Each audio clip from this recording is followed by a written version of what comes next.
Welcome to the Short Funk Podcast. I'm Tom Barbalet, and today, a follow-up to my grandmother's email collection. Well, a day and a half after I recorded the Short Funk, I decided to have a look through my grandmother's email, and really, it was wonderful.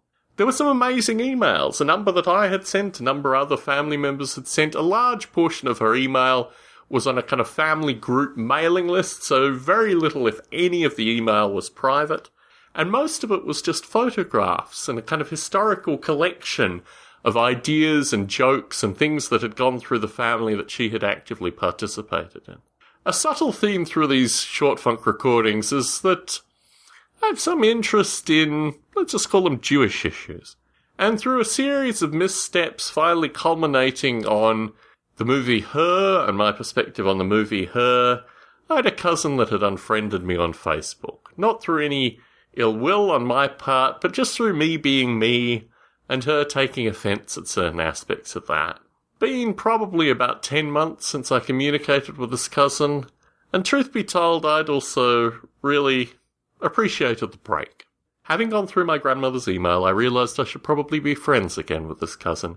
Sent out a friend request quite quietly. She accepted, shortly following, also befriended my wife on Facebook.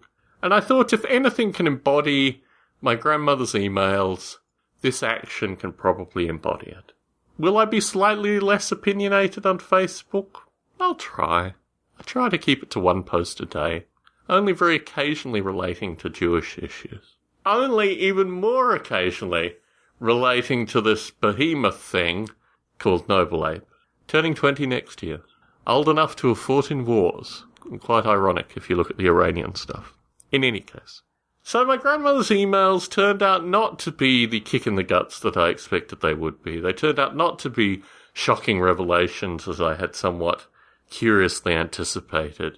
But more they indicated that one could actually live a life where email was this calm, peaceful, ongoing narrative of jokes and occasional photographs.